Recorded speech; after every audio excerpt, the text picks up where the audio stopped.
Hey guys, Trevor here. And in this video, I'm going to show you how to turn on international roaming on your iPhone. It's pretty quick and easy, so let's jump right in.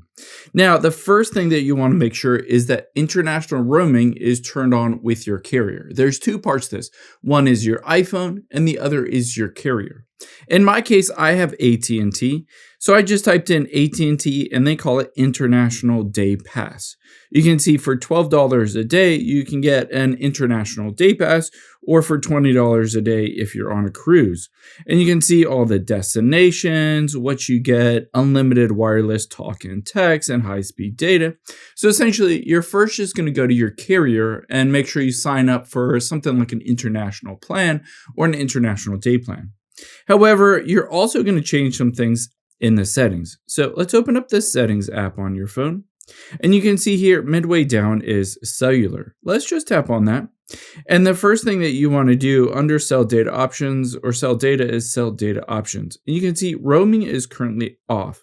Tap on that and we want to turn on roaming. So as soon as we turn on roaming, this allows your phone, instead of necessarily connecting to your primary network, in my case AT&T, it can connect to any other cell tower if AT&T isn't around, essentially enabling international roaming.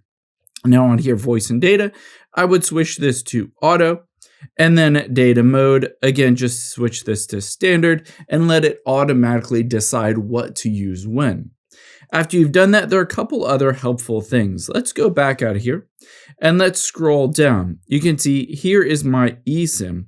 I would highly recommend going into Wi-Fi calling. This means if you're connected to a Wi-Fi at a hotel, even if you're international, you can call through the Wi-Fi and not necessarily call through your cell carrier or the international roaming, and you won't be billed for doing so.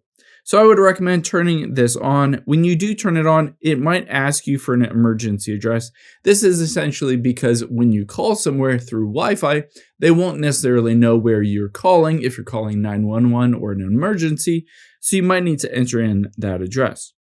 After you've done that, I would recommend going back out here, and a really helpful thing you can see here is current period of roaming. Now, all I need to do is scroll down and hit reset statistics and reset. Right before you go through and go on your vacation, you can reset all those statistics, including your roaming period. You can see it'll say what your roaming charges will be based on your roaming data usage. You'll be able to track everything on here to get an idea, and basically an idea of what you'll be billed, so you won't get any surprises when it comes to the end of the vacation and you get the bill from your carrier. You won't be surprised. In AT&T's case, essentially, this doesn't necessarily matter because you can see it's unlimited talk and text and then a certain amount of data for $12 a day. So essentially, it just gives you an allotment that you'll be able to use, but it's also helpful to make sure that you're not going over.